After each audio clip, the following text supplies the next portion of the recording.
Hello everyone. आज हम part 6.3 साध पढ़ेंगे, जिसे सुभद्रा कुमारी चौहान ने लिखा है।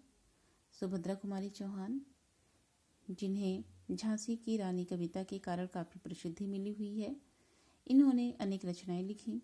उन्हीं से एक इनकी रचना है साध।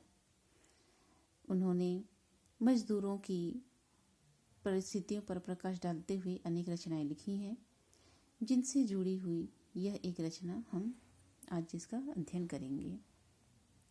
तो चलिए हम इसके आगे अब चैप्टर की व्याख्या करते हैं। मृदुल कल्पना के चल पंखों पर हम तुम दोनों आसीन, भूल जगत के कोलाहल को रच लें अपनी सृष्टि नवीन। वीतत वीजन के शांत प्रांत में कल्लोलिनी नदी के तीर, बनी हुई हो वहीं वहीं पर हम दोनों की पर्ण कुटीर। यहाँ पर कवयित्री जी अपने जीवन की इच्छा को व्यक्त करती हैं। कहती हैं कि हम दोनों को कोमल कल्पना रूपी पंखों पर सवार कर शांत स्थान पर जाकर अपनी नई सृष्टि की रचना करनी चाहिए।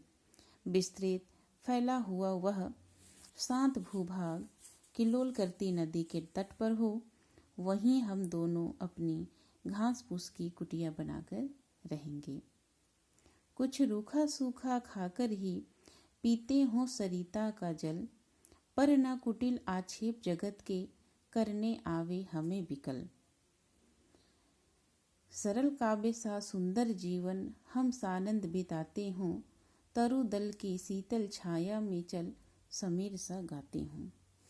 यहाँ कवयित्री जी शांत निर्जन प्रांत में अपना जीवन कैसे बिताएंगी, इसका वर्णन किया है। वे कहते हैं कि जो भी रूखा सूखा भोजन मिलेगा उसे वे ग्रहण करेंगे और उसके साथ नदी का जल पिएंगे। वहाँ हम संसार के छल कपट से व्याकुल नहीं होंगे। हमारा जीवन कविता के समान सरल, सरस एवं सरलता से व्यतीत होगा। वृक्षों की छाया में बैठकर हम शीतल समीर के समान गायन करेंगे। आगे ये कहते हैं कि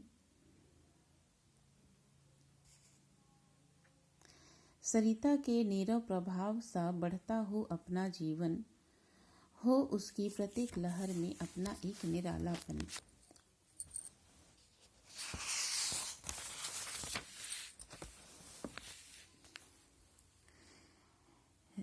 रचे रुचि रचनाएं जग में अमर प्राण भरने वाली, दिसी दिसी को अपनी लाली से अनुरंजित करने वाली। तुम कविता के प्राण बनो, मैं उन प्राणों की आकुल तान, निर्जन वन को मुखरित कर दे प्रिय अपना सम्मोहन ज्ञान। इस पद्यांश में कवि निर्जन वन को आह्लादित करने के विभिन्न उपायों का वर्णन करते हुए कहते हैं कि उनका जीवन नदी के शांत प्रवाह सा चलता रहे। नदी की प्रत्येक लहर में अपनेपन की भावना व्यक्त होती रहे। वहाँ हम ऐसी सुंदर रचनाओं की रचना करें जो लोगों में अमर प्राण भर दे। ये रचनाएं दसों दिशाओं को सुशोभित करने वाली हों। कवि कहते हैं कि हे प्राणपति, तुम कविता की व्याकुलतान बनो, जो शांत वन में गूंजती रहे और लोगों को सम्मोहित करती रहे। इस तरह से सुभद्रा बाई जी ने अपने जीवन को आनंदित करने का प्रयास किया है और यह कविताएं लिखी हैं।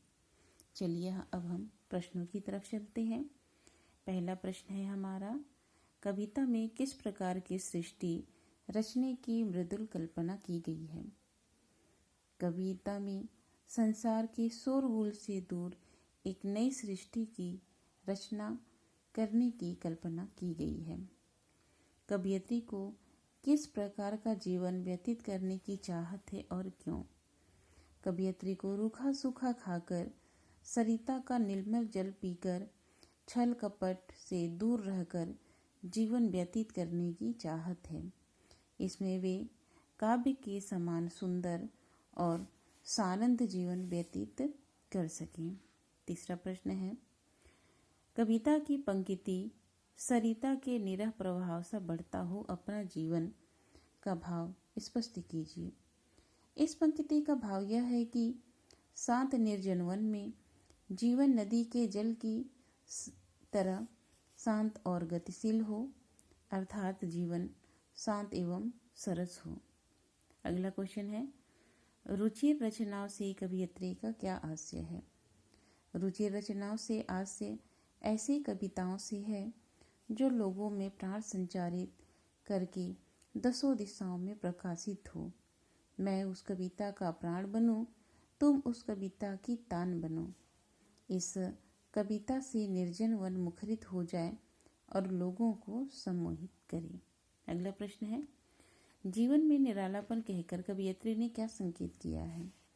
जीवन में निरालापन कहकर कवियत्री ने यह संकेत दिया है कि जिस प्रकार नदी की प्रत्येक लहर एक दूसरे से भिन्न होती है, वैसी रचनाएं हम यहाँ करें जो आनंदित करने वाली हो, दसों दिशाओं को अनुरंजित करने वाली हो। अगला प्रश्न है, कविता के शीर्षक साध से जीवन की जिन अभिलाषाओं का बोध होता है उन्हें स्पष्ट कीजिए। कविता के शीर्षक साध से जीवन की जो अभिलाषाएं व्यक्त की गई हैं इस प्रकार हैं। कवियत्री कल्पना के कोमल पंखों पर सवार होकर शोरगुल से दूर एक नई सृष्टि की रचना करना चाहती है। शांत वन में नदी के किनारे पर पत्तों की एक कुटिया बनाकर वहां छल कपट से दूर रूखा सूखा जो भी मिलेगा तथा नदी का जल पीकर वह वृक्षों की सुंदर छाया में सुंदर जीवन बिताना चाहती हैं। नदी के प्रभाव सा शांत हो जीवन, वही अमर प्राण बनने वाली